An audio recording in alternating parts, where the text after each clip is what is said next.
Hello everyone, मैं गोविंद शर्मा अपने YouTube channel पर आपका हार्दिक स्वागत करता हूं। आज अपने डीसी थ्योरी का जो अपना चैप्टर चल रहा है उसमें अपने प्रतिरोध के बारे में पढ़ चुके हैं और प्रतिरोध के नियमों के बारे में भी पढ़ चुके हैं। आज अपने जो करने जा रहे हैं वो होगा प्रतिरोधकों का श्रेणीक्रम संयोजन, जिसके बारे में आज अपने जानते हैं। देखिए, आज की जो टॉपिक है प्रतिरोधकों का श्रेणीक्रम संयोजन। श्रेणीक्रम संयोजन होता क्या है, तो देखिए कि ऐसा संयोजन जिसमें धारा प्रवाह के लिए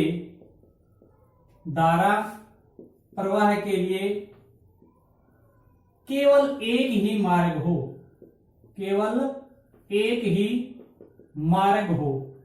उसे क्या कहते हैं? प्रतिरोधकों का श्रेणीक्रम संयोजन कहते हैं। यानी जिसमें धारा बहने के लिए केवल एक मार्ग उपस्थित हो। जैसे अपने कोई भी वायर मान लीजिए, इस प्रकार की कोई आप वायर मान सकते हो। इसके साथ कई प्रकार के प्रतिरोधक जुड़े हुए हैं, एक यहाँ पे, एक यहाँ पे, एक यहाँ पे, एक, यानी ये एक ही लाइन है और इसमें से आयुध प्रवाहित होने वाले का जो लूप बना है इसका एक ही लूप है। इस लूप में जितने भी प्रतिरोधक जुड़े हुए हैं सभी के लिए केवल और केवल एक ही मार्ग है। इसलिए कौन सा क्रम संयोजन हो गया? श्रेणीक्रम संयोजन हो गया। यानी धारा के लिए क्या मिल रहा है? केवल एक मार्ग मिल रहा है। लेकिन श्रेणीक्रम संयोजन के अंदर होता क्या है? विभवांतर प्रत्येक प्रतिरोधक पर अलग अलग होता है। प्रत्येक प्रतिरोधक पर विभवांतर का मान क्या रहता है? अलग अलग होता है। यानी अर्थात प्रत्येक प्रतिरोधक पर, यानी जितने भी प्रतिरोधक जुड़े हुए हैं प्रत्येक प्रतिरोधक पर विभवांतर अलग अलग होता है। विभवांतर क्या होता है? अलग अलग होता है। अब देखिए, यानी हमने क्या चीज बोली? जिसमें धारा प्रवाह के लिए केवल एक मार्ग हो। यानी कहने का मतलब जितने भी मार्ग जुड़े हुए हैं, अपने बात ये बोल सकते हैं कि यहाँ पर अगर आई टोटल की आप बात करोगे तो I1 बराबर I2 के बराबर होगी, बराबर I3 के बराबर, इसी क्रम में आगे डॉट डॉट डॉट जो भी चलती रहे। IN कितने भी धारा स्रोत, कितने भी प्रतिरोधक जुड़े हुए हैं, अगर एक ही लाइन के अंदर है, एक ही लूप है, तो धारा के लिए क्या होगा? मार्ग केवल एक होगा और धारा उसमें समान रहेगी। उसी प्रकार हमने क्या बोला? प्रत्येक प्रतिरोधक पर विभवांतर अलग अलग होता है। यानी जो भी प्रतिरोधक जुड़ा हुआ है उस पर विभवांतर क्या होता है? अलग अलग। देखिए, पहले मैं एक उदाहरण बना देता हूं। यहाँ पे अपने लिखते हैं सबसे पहले विभवांतर का मान क्या रहता है? अलग अलग रहता है। इसी क्रम में एक अपने सर्किट देखते हैं। मान लीजिए कोई सर्किट है जिसके अंदर कितने प्रतिरोधक जुड़े हुए हैं? 3 प्रतिरोधक जुड़े हुए हैं। ये 3 प्रतिरोधक है, तीनों के तीनों किस क्रम में जुड़े हुए हैं? श्रेणी क्रम में जुड़े हुए हैं। ये यहां से मैं सप्लाई देता हूं, इसको बोल देता हूं मैं R1, ये R2, ये R3 प्रतिरोधक है। देखिए, यहां से जैसे ही धारा प्रवाहित होगी, यानी जो I प्रवाहित होगी, ये इस प्रतिरोधक में भी आई आएगी, इसमें भी R2 में भी आई है, R3 में, यानी I के लिए केवल और केवल कितना लूप बनना है? एक लूप बनना है। अब क्या देखना है? प्रत्येक प्रतिरोधक पर विभवांतर क्या होता है? अलग अलग होता है। यानी इसके लिए जो आप वोल्टेज देखोगे, इसके ऊपर विभवांतर क्या होगा? R1 के लिए V1 अलग से होगा, इसी प्रकार इसके लिए V2 अलग होगा, इसके लिए कौन सा होगा? V3। यानी तीनों पर विभवांतर का मान क्या रहता है? अलग अलग रहता है। इसलिए हम बोल सकते हैं कि जो यहाँ पर V टोटल निकलेगा वो V1 plus V2 plus V3 का योग होगा। और धारा के लिए क्या बोला था कि धारा का अगर आई टोटल बोले तो धारा तो समान होती है। I1 हो, I2 हो, I3 हो, बराबर है। चाहे कितने भी प्रतिरोधक जुड़े हुए हैं तो धारा का मान क्या रहता है? बराबर रहता है। तो ये अपना हो गया समीकरण। मान लीजिए इसको 1 नंबर मान लेता हूं मैं। हमने ओम के नियमानुसार क्या पढ़ा है? V बराबर क्या होता है? I into R। यानी अपने को अगर वोल्टेज ड्रॉप निकालना है तो धारा और प्रतिरोध का अपने को गुणनफल पता होना चाहिए। तो इसी के अकॉर्डिंग अपने देखते हैं। देखिए, अपने मान लीजिए मैं V1 का प्रतिरोध ज्ञात करता हूं, V1 का मान ज्ञात करता हूं, I इंटू R ड्रॉप ज्ञात करना है। तो V1 के लिए क्या लोगे? प्रतिरोधक R लोगे। देखिए, V बराबर क्या होता है? IR। तो मैं यहां पर V1 की वैल्यू लिखता हूं। V1 बराबर I तो समान है, इसलिए मैं क्या लिख देता हूं? I। और इसके लिए V1 के लिए क्या है? R1। प्रतिरोधक का मान क्या है? R1 है। ठीक है। इसी क्रम में मैं V2 का मान निकालता हूं तो इसके लिए क्या हो जाएगा? R2, ये होगी 3 नंबर। और V3 के लिए क्या हो जाएगा? IR3। तो ये समीकरण नंबर कितनी बन गई अपनी? 4। अब देखिए, V1 निकाल लिया, V2 निकाल लिया, V3 अपने को क्या करना है? V total. और V टोटल के लिए हमने फॉर्मूला लिख रखा है। तो ये दोनों के दोनों ये जो मान है ये किसमें पुट कर देते हैं? इस पहले समीकरण में पुट कर देते हैं तीनों के मान, V1 का, V2 का, V3 का। और ये मान है V टोटल बराबर, मैं V टोटल का लिख देता हूं I इंटू R बराबर क्या आएगा? IR1 plus IR2 plus IR3।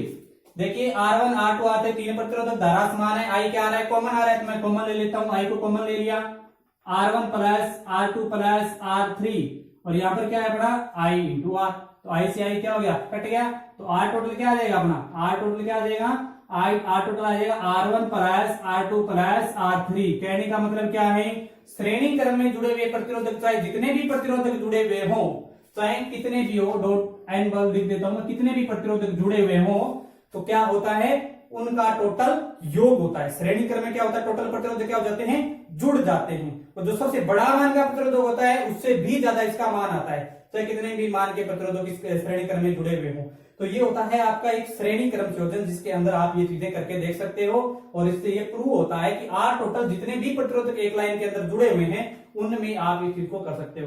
देखिए मेनली इस चीजों का उपयोग कहां पर होता है, अगर मैं उपयोग की बात करूं तो अपने क्या करते हैं, सजावटी लैंपों में, सजावटी लैंपों में, मेड़ों, मेड़े लगे हुए उत्सव होते हैं, विवाह शादियां होती हैं, वहां क्या करते हैं, इस प्रकार के क्रम का प्रयोग करते हैं। विवाह शादी आदि के अंदर क्या करते हैं, इस प्रकार के क्रम का, जहां पर अपने को अनेक लाइटें जोड़नी पड़ती है, श्रेणी में समांतर में विभिन्न प्रकार के बल्ब जो होते हैं, सजावटी लैंप होते हैं, उनको जोड़ना पड़ता है, ये होता है श्रेणी क्रम। इसलिए ज्ञात करने के लिए क्या करेंगे, आई इंटू आर से, और तीनों का श्रेणी क्रम में धारा का मान क्या है, समान है। तो इसीलिए चलो इसके ऊपर अपने एक सवाल है, एक न्यूमेरिकल है, वो लेके चलते हैं। न्यूमेरिकल देखिए आगे, अभी लेके चलते हैं एक न्यूमेरिकल, और न्यूमेरिकल के बारे में अपने अभी बातें करेंगे। देखिए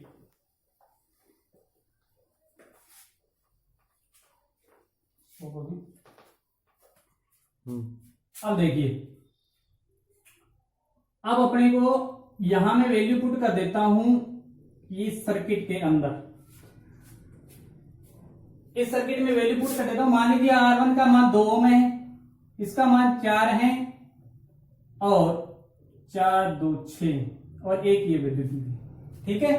और यहां पर वोल्टेज सोर्स जो दिया हुआ है, मान लीजिए अपने को कितनी दी हुई है, 24 वोल्ट दी हुई है। ये एक श्रेणी क्रम में एक क्वेश्चन दे देता हूं, ये क्वेश्चन इस प्रकार से है। इसमें अपने को ये पूछा है आई कितनी होगी, परिपथ के अंदर धारा का मान ज्ञात कीजिए, और प्रत्येक सिरे पर विभवांतर, प्रत्येक सिरे पर विभवांतर भी ज्ञात कीजिए, और तीसरी चीज मान लीजिए आपको, पहली मान लीजिए आर टोटल निकालना। क्या निकालना है, आर टोटल। सबसे पहले जब परिपथ श्रेणी में जुड़ा हो, श्रेणी में ये धारा आई यहां से जा रही है, आई यहां से फ्लो होकर निकल रही है, एक सीधा लूप है, तो इसमें तीन प्रतिरोधक जुड़े हुए हैं। आपको क्या करना है, आर टोटल का फॉर्मूला निकालना है। R1 का मान लिख लीजिए कितना है, यहां पर मैं R1 का मान बता देता हूं। R1 का मान कितना दिया हुआ है, 2 ओम। R2 का मान कितना दिया हुआ है, 4 ओम, और इसी क्रम में R3 का मान कितना दिया हुआ है, 6 ओम। और अपने को अब ज्ञात क्या करना है, फॉर्मूला लगाना है आर टोटल निकालने का। श्रेणी क्रम में जब परिपथ हो, कंडीशन क्या रहती है, R1 plus R2 plus R3। तो यहां पर लगा दीजिए 2 प्लस 4 प्लस 6 इक्वल टू 6 4 10 और 12 ओम। कितना आ गया, 12 ओम आ गया आपका आर टोटल।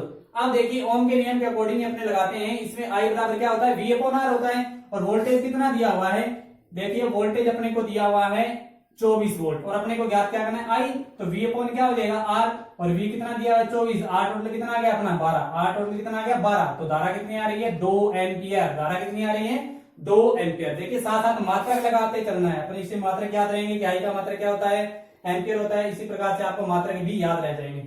अब देखिए कंडीशन क्या बनती है, अब अपने को पूछ लिया प्रत्येक सिरे पर विभवांतर ज्ञात करना। हमने बोला है आई तो सेम रहेगी, लेकिन विभवांतर क्या होगा अलग, आपको V1 भी ज्ञात करना है, V2 भी ज्ञात करना है, और क्या करना है, V3 भी ज्ञात करना है। देखिए ज्ञात करने के लिए करते क्या है, V1 बराबर क्या होता है, V बराबर होता है I इंटू आर। V1 बराबर क्या हो जाएगा, R1 प्रतिरोध के लिए V1 बराबर IR1।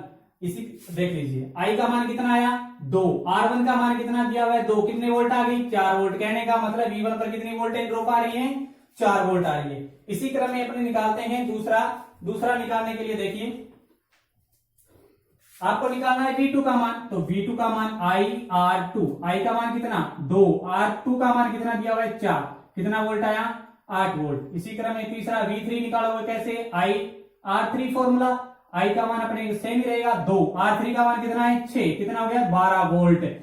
अब देखिए आप वोल्टेज ड्रॉप निकाल के चेक भी कर सकते हो, 4 है 8 आया और कितना आया 12, कितने हो गए 12 और 8 कितने हो गए 20 और 4 कितने हो गए 24, और अपनी वोल्टेज सप्लाई कितनी थी 24। अगर I into R drop voltage drop अपने निकाल लिया है V1 पे, V2 पे और V3 पे, ठीक है।